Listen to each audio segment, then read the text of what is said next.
Olá, sejam bem-vindos a Cerebral Influencer, o canal que traz conteúdos que estimulam o nosso cérebro a pensar. Fato é que Gerald Kane, reconhecido por ser um dos maiores hipnólogos mundiais, ao longo de sua ampla experiência teórica e prática, desenvolveu técnicas poderosas para a aplicação do hipnotismo, uma espécie de sono artificial induzido por sugestão em determinados indivíduos predispostos, além de ter identificado, sobretudo, 7 condições específicas em nossa mente que, na prática, podem nos auxiliar a uma compreensão mais aprofundada dos resultados que obtemos em nossas vidas. Neste vídeo, trago para vocês um resumo destas 7 regras da mente. Regra número 1. Todo pensamento provoca uma reação física. Como marco inicial, a primeira regra postulada por quem sinaliza a capacidade criativa que os nossos pensamentos, apesar de serem intangíveis, possuem para evocar reações absolutamente palpáveis e observáveis em nosso corpo físico, mesmo que o tipo e a intensidade dessa reação varie de pessoa para pessoa, justamente por estar correlacionada à carga do conteúdo emocional que foi vinculada a ela. Contudo, a reação física ocorre em função da qualidade com que classificamos de forma subjetiva e singular estes pensamentos. Regra número 2. Tudo aquilo que esperamos provavelmente acontecerá.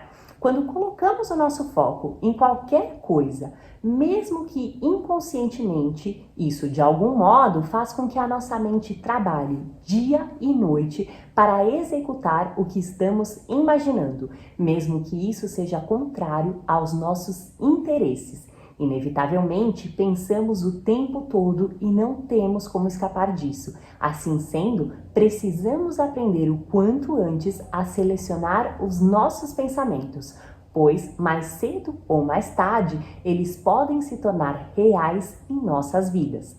Regra número 3. A imaginação é mais importante do que o conhecimento.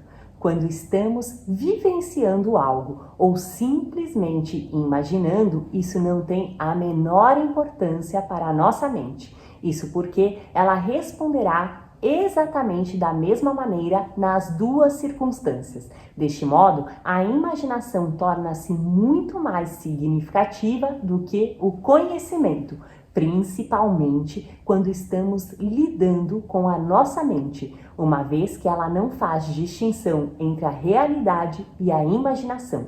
Fato esse que, por sua vez, já foi evidenciado por diversas pesquisas científicas realizadas em cérebros humanos. Regra número 4. Toda ideia aceita pelo nosso subconsciente permanecerá viva até que esta seja substituída por outra. Todavia, por quanto mais tempo uma ideia estiver gravada em nós, consequentemente, mais difícil será para substituí-la por outra.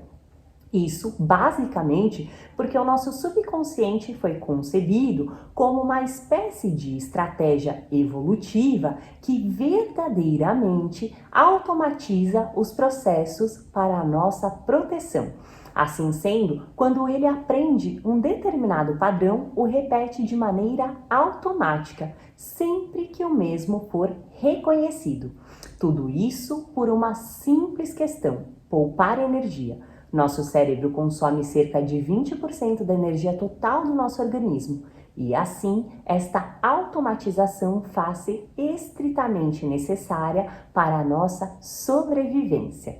Quanto mais tempo estes padrões se repetem, mais fortes eles ficam. Então, o tempo não resolverá nada quando se trata de conflitos internos. Na verdade, nesse caso, o tempo passará, sobretudo, a alimentar essas dores, deixando-as mais difíceis de serem solucionadas.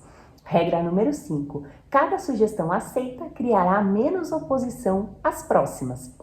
Quando algo é aceito por nossa mente, possuímos a marcada tendência de resistirmos menos às próximas ocorrências. Isso justamente porque a nossa mente começará a criar um novo padrão. E como em nosso subconsciente não existe o mesmo discernimento presente em nossa mente consciente, tudo que se repete acaba recebendo uma atenção especial. Regra número 6. Qualquer sintoma físico induzido por emoções causará alterações orgânicas consideráveis com o passar do tempo. Em última instância, o nosso corpo pode ser comparado a uma sofisticada máquina que se adapta às situações do ambiente para se manter viva. Ele responde às condições criadas pela nossa própria mente, inclusive porque para ele são exatamente a mesma coisa. Estes sintomas decorrentes de desordens emocionais foram batizados de doenças psicossomáticas. Tratam-se, na realidade, de manifestações físicas reais ocasionadas por questões emocionais, como, por exemplo, a pressão no trabalho, a perda de um ente querido ou até mesmo o término de um relacionamento. Regra número 7. Ao lidar com o nosso subconsciente, quanto maior for o esforço, menor será a resposta. Verdade é que a nossa mente subconsciente possui desejos frequentemente diferentes daquilo que queremos de forma consciente. E infelizmente não adianta lutar contra isso, porque o nosso subconsciente sempre vencerá esta batalha. Travar essa luta inglória gerará somente frustração, porque não temos o controle que gostaríamos sobre nós mesmos. Assim, para obtermos resultados diferentes, precisamos primeiro compreender e resolver as crenças internas que estão produzindo estas situações. Toda resolução de problemas relacionados ao nosso subconsciente necessitará igualmente de uma ação direta no próprio subconsciente, com o entendimento e a conscientização do que aconteceu no passado e que de algum modo está criando as dificuldades enfrentadas no presente. E você, já conhecia essas 7 regras da mente? Então, venha pensar fora da caixinha. Acesse www.cerebralinfluencer.com.br. Muito obrigada e até o próximo vídeo.